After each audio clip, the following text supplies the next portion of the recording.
Milionário viúvo foi buscar seu filho no shopping e viu ele ser salvo por uma mulher humilde. O shopping estava movimentado naquela tarde de sábado. Famílias riam, crianças corriam entre as vitrines e os sons das promoções ecoavam pelos corredores. No meio de toda aquela agitação, Lucas, um menino de 7 anos, caminhava com a babá e 2 seguranças particulares.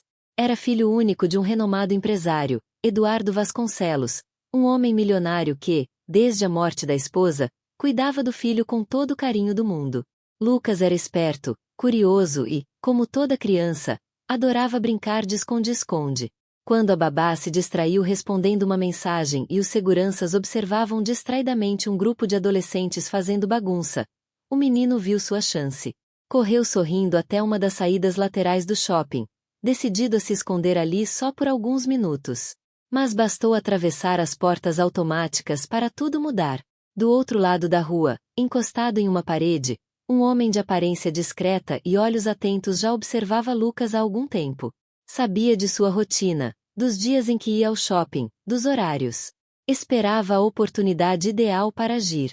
E agora, com o menino longe da proteção dos seguranças, aquela chance finalmente havia chegado. Lucas percebeu que estava mais longe do grupo do que imaginava e começou a se assustar.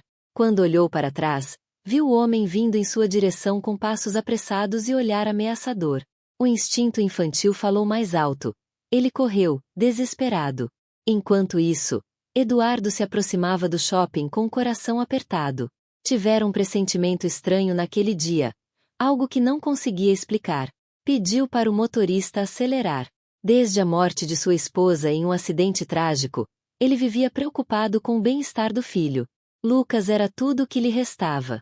O menino correu pelas ruas paralelas ao shopping, o coração batendo rápido, os olhos cheios de lágrimas. O homem o perseguia sem dizer uma palavra, apenas avançando cada vez mais.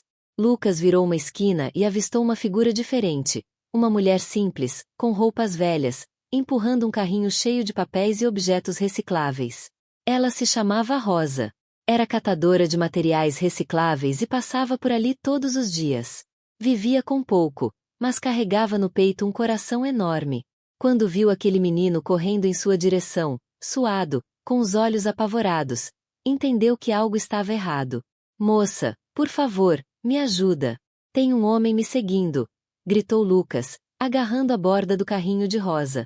Sem hesitar, ela levantou a lona que cobria parte dos objetos e disse com firmeza: "Entra aqui, rápido, e não faz barulho." Lucas se encolheu entre os papéis e caixas. Rosa abaixou a lona e continuou andando com naturalidade. Poucos segundos depois, o homem apareceu na esquina. Parou, olhou para os lados, mas não viu o menino. Os olhos passaram rapidamente por Rosa, que mantinha o olhar no chão e empurrava o carrinho com dificuldade. O homem hesitou, resmungou algo e seguiu na outra direção, desconfiado. Rosa esperou até que ele dobrasse outra esquina antes de suspirar aliviada. Abaixou-se e sussurrou: "Pode sair agora, ele já foi." Lucas saiu do carrinho com as mãos tremendo. "Obrigada, moça.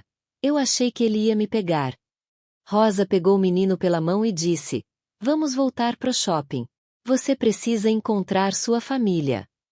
Enquanto isso, os seguranças estavam em pânico, a babá em lágrimas. Ninguém sabia onde Lucas estava. Eduardo saltou do carro ao ser informado da situação e correu para dentro do shopping com o coração na garganta. Do outro lado, Rosa caminhava pela calçada com passos firmes, o menino ao seu lado, ainda assustado, segurando sua mão com força. Ao se aproximar da entrada, um dos seguranças a viu e avançou, autoritário. "Ei, senhora, não pode andar por aqui com esse carrinho. Por favor, saia imediatamente", disse com grosseria, sem sequer notar o menino. Lucas então soltou a mão de Rosa, correu à frente e gritou com toda a força dos pulmões: "Pai!" Eduardo virou imediatamente. Seu coração quase parou ao ver o filho vindo em sua direção. Ajoelhou-se e o abraçou com força, as lágrimas já escapando dos olhos. "Meu Deus, Lucas! Onde você estava?" O menino soluçava e falava atropelado. "Pai, tinha um homem, ele estava me seguindo. Eu fugi. Me escondi com ela, ela me salvou." Eduardo olhou para Rosa. ainda ao lado do carrinho. A mulher mantinha uma postura humilde, as mãos entrelaçadas e os olhos baixos, desconfortável com toda a atenção. Ele se aproximou devagar, analisando cada detalhe. O carrinho velho, as roupas surradas, o olhar cansado, mas bondoso. Foi a senhora quem salvou meu filho? Rosa assentiu com um pequeno gesto. Ele estava com medo. Só fiz o que qualquer um faria. Não, respondeu Eduardo com firmeza. Nem todo mundo teria feito isso. A senhora o salvou. Se não fosse por você, eu nem quero imaginar o que poderia ter acontecido. O segurança que antes a expulsava agora permanecia em silêncio, constrangido.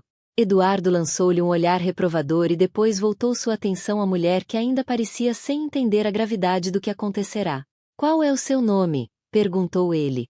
Rosa, respondeu timidamente. Rosa, você tem ideia do que fez hoje? Salvou a vida do meu filho. Salvou a minha vida também. Lucas voltou a segurar a mão de Rosa. Pai, ela é muito boa. Ela me escondeu no carrinho dela. Obrigada, moça, obrigada, Rosa. Você foi um anjo hoje, dona Rosa, como posso te agradecer? Não fiz por interesse, fiz de coração. Naquela noite, a mansão Vasconcelos estava diferente.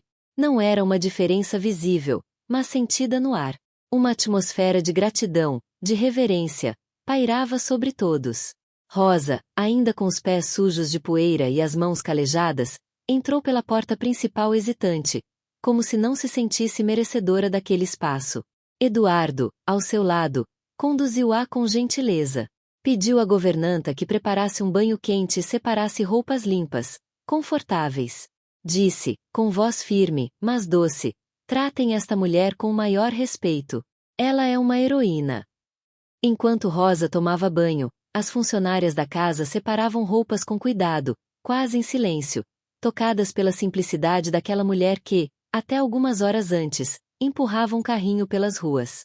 Uma delas murmurou: é incrível, ela arriscou tudo por um menino que nem conhecia. O jantar foi servido na sala de refeições menor, mais íntima. Eduardo quis que fosse algo acolhedor. Pediu à cozinheira que fizesse o melhor prato da casa. Arroz cremoso com filé ao molho de vinho e legumes na manteiga, acompanhado de suco natural e, para sobremesa, pudim, o favorito de Lucas. Rosa apareceu na sala com os cabelos soltos, limpos, vestindo roupas simples mas limpas, e com os olhos marejados. Ela se sentia deslocada, como se tudo aquilo fosse um sonho prestes a acabar. Mas Eduardo a recebeu com um sorriso caloroso e um gesto de mão indicando a cadeira ao lado de Lucas. Durante o jantar, o milionário fez questão de conhecer a história de Rosa. Perguntou com interesse, não com pena. Ela contou que já fora doméstica, teve 2 filhos, mas perdeu um para violência e o outro para uma doença sem tratamento. Depois, perdeu o emprego, a casa e, aos poucos, tudo o que tinha. Eu não pedi esmola, senhor Eduardo. Só não consegui me reerguer sozinha. Então passei a catar recicláveis. Pelo menos, é trabalho honesto. Sua voz não tremia de vergonha, mas carregava uma dignidade que emocionava. Eduardo ouviu cada palavra com atenção. Os olhos marejaram discretamente quando ela falou do filho que perdeu para a criminalidade. Rosa, a senhora enfrentou o inferno e ainda tem forças para salvar uma criança. Eu não tenho palavras. Depois da sobremesa, levou Rosa até uma sala reservada e, ao lado do administrador de seus imóveis, fez uma ligação. Escolha um dos apartamentos recém-reformados. Não precisa pagar aluguel. Ela merece um recomeço com dignidade. Rosa tentou recusar. Não quero caridade, só fiz o que qualquer mãe faria. Eduardo se levantou, colocou as mãos sobre os ombros dela e respondeu com firmeza: isso não é caridade. É gratidão. Você salvou o que eu tenho de mais valioso no mundo. É meu dever garantir que viva em paz e segurança. Em paralelo, chamou a atenção da babá e dos seguranças de Lucas. As falhas foram evidentes. Um menino de 7 anos havia saído do shopping sem que nenhum deles notasse. O tom foi duro, porém justo. Vocês lidam com a vida do meu filho. Isso não é apenas um trabalho. É responsabilidade. Se não podem garantir que ele esteja seguro, não devem permanecer aqui. A babá chorou. implorou por uma segunda chance. Eduardo, após refletir, decidiu dar mais uma oportunidade, mas alertou que uma nova falha seria definitiva. Quanto aos seguranças, substituiu 2 deles por uma nova equipe, especializada em proteção infantil, altamente treinada e discreta. E não parou por aí.